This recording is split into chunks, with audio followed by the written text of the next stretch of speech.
Shalom saudara, salam jumpa kembali dalam Revive Your Soul. Dan saya selalu mengingatkan kembali di masa pandemi ini, jangan lupa himbauan-himbauan yang ada, menjaga jarak, memakai masker, dan mencuci tangan agar saudara sehat dan keluarga pun sehat. Saya bisa pastikan kita semua rindu supaya kita sehat. Dan hari ini saya akan bahas lagi dari 1 Yohanes pasal 4 ayat 20. Itu di sana dalam temanya kalahkan kebencian dengan pengampunan, bagian yang kedua. Minggu yang lalu saya sudah baca kembali bahwa jika seorang berkata aku mengasihi Allah dan membenci saudaranya, maka ia adalah pendusta. Kita melanjutkan tentang tahap-tahap dalam pengampunan. Di yang lalu saya sudah bahas tentang memulihkan sikap mengasihi, mengingatkan kembali, melepaskan masa lalu yang menyakitkan, dan membangun kembali hubungan supaya apa yang sudah pernah mengalami keretakan kita bangun kembali. Teolog Frank Stark menulis tentang pengampunan yang sejati. Mengampuni dan melupakan saling berkaitan dan tidak bisa dipisahkan. Tetapi mengampuni terjadi lebih dahulu, karena tidak mungkin kita mengasihi tanpa kita mengampuni. Tidak mungkin kita bisa lakukan ini tanpa kita mengampuni. Untuk mengampuni, mula-mula seseorang harus mengingat luka hatinya, dampaknya dan ketidakadilan yang dialami. Itu wajar bagi saya. Wajar juga mungkin bagi saudara. Tapi melupakan berarti mengabaikan kebutuhan orang yang berbuat kesalahan dan melukai orang yang diperlakukan dengan semena-mena. Mengusir perasaan sudah diperlakukan secara tidak benar jauh ke dalam dirinya, di mana sakit hati merusak secara perlahan-lahan. Maukah saudara tinggal dalam sakit hati? Maukah saudara tinggal dalam kebencian? Tentunya tidak. Melupakan merupakan tindakan pasif. Mengampuni bersifat positif dan kreatif. Jadi Tuhan mau supaya kita mengampuni, lalu melupakan segala sesuatu yang orang lain sudah kerjakan bagi kita, yang menyakitkan. Lalu kita masuk dalam bagian keempat, tahap mengampuni. Yang keempat, membuka kembali masa depan. Tataplah masa depan saudara. Buka kembali keran-keran dalam kehidupan kita yang akan mengalirkan air-air pengampunan, air-air belas kasihan, air-air yang bisa membawa kita mengalami ketenangan, air-air yang bisa menyejukkan, menyegarkan kehidupan kita. Jadi mulailah buka pikiran, buka hati kita kepada keran-keran yang bisa membawa kepada hubungan yang lebih baik lagi, kepada hubungan yang lebih intim lagi, kepada hubungan yang akan menatap masa depan. Kita melupakan lagi masa-masa kemarin yang tentunya itu tidak mengenakan dalam kehidupan kita. Sementara kita mulai membatalkan tuntutan kemarahan kita pada tahap sebelumnya, lalu kita marah, kita emosi, saya tidak bisa menerima keadaan ini, saya tidak akan pernah bergaul lagi, saya tidak akan pernah menjalin hubungan lagi dengan orang lain. Tapi mari kita tutup keran-keran tersebut dan kita buka keran-keran yang bisa bawa kita kepada damai sejahtera, kesejahteraan, kelemah lembutan, kesabaran kepada penguasaan diri. Dan kita mulai melepaskan tuntutan-tuntutan kita di masa akan datang. Kita tuntut supaya hidup kita semakin hari berbuat baik, karena Tuhan berkata kalau engkau mampu berbuat baik tapi engkau tidak berbuat baik, maka engkaulah berdosa.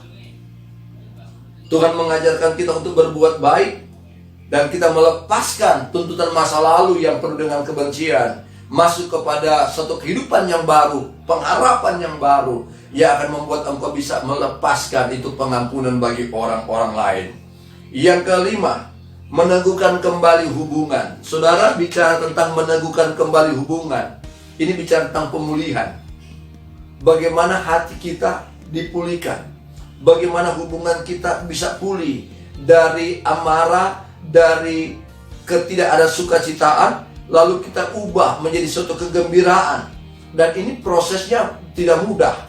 Walaupun berjalan waktu, kita bisa berkata bahwa belum selesai, belum tuntas, tapi harus dituntaskan.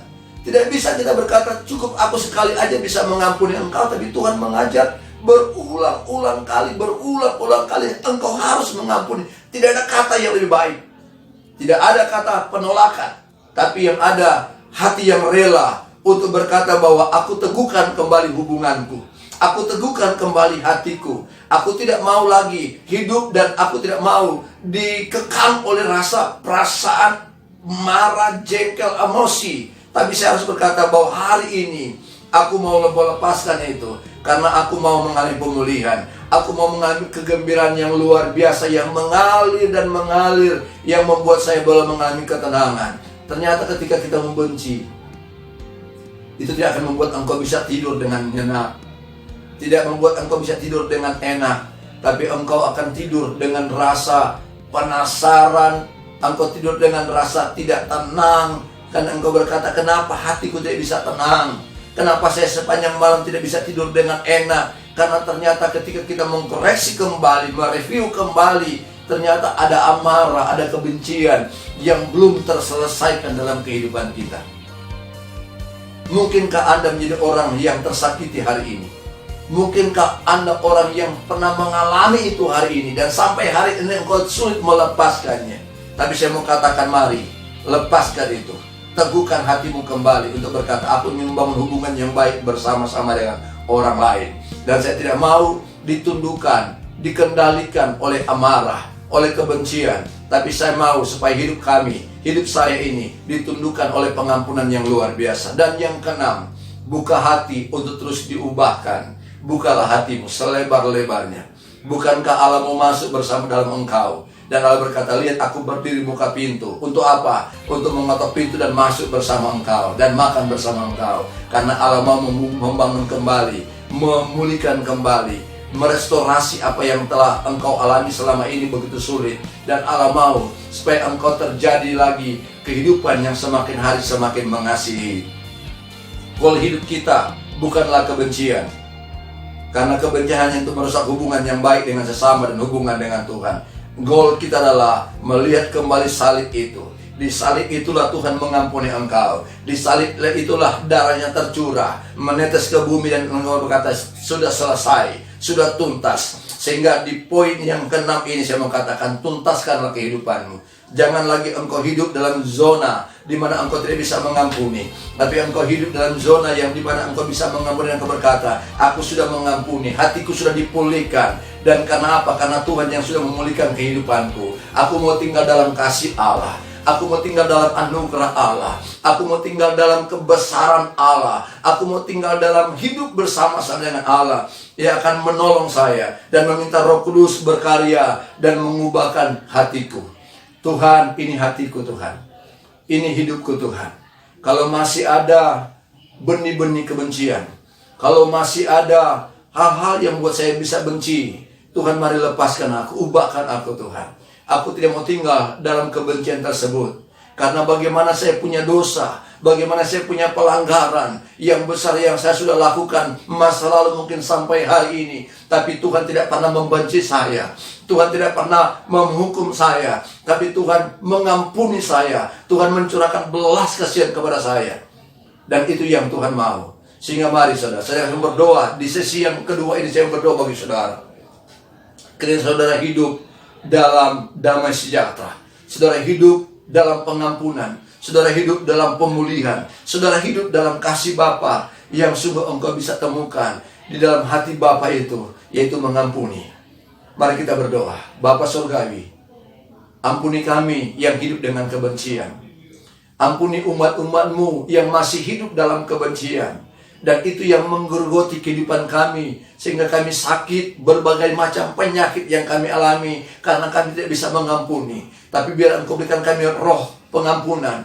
Kami bisa melepaskan pengampunan itu bagi orang-orang yang pernah menyakiti kami. Kami melepaskan pengampunan bagi orang-orang yang pernah membuat kami jatuh. Kami melepaskan pengampunan bagi orang-orang yang pernah membuat kami marah. Dan Tuhan pulihkan hati kami. Tuhan pulihkan hati mereka juga Tuhan. Dan kami kembali membangun hubungan yang intim itu, bangun hubungan yang erat itu, bangun hubungan yang baik itu, satu dengan yang lain. Karena Tuhan mengajar kami untuk bisa mengampuni. Karena Engkau berkata, ampunilah mereka, sebab mereka tidak tahu apa yang mereka perbuat. Kalau Tuhan bisa berkata demikian, Tuhan mengajarkan kami untuk hal yang sama, berbuat dan mengampuni orang lain. Sehingga hari ini kami katakan, Kami bebas dari dosa kebencian. Kami bebas dari perbudakan dosa yang buat kami amarah. Dan kami terus-menerus tinggal dalam amarah dan emosi. Tapi hari ini kami dilepaskan. Dan kami sudah dimerdekakan. Terpuji namamu dalam nama Tuhan Yesus Kristus. Haleluya.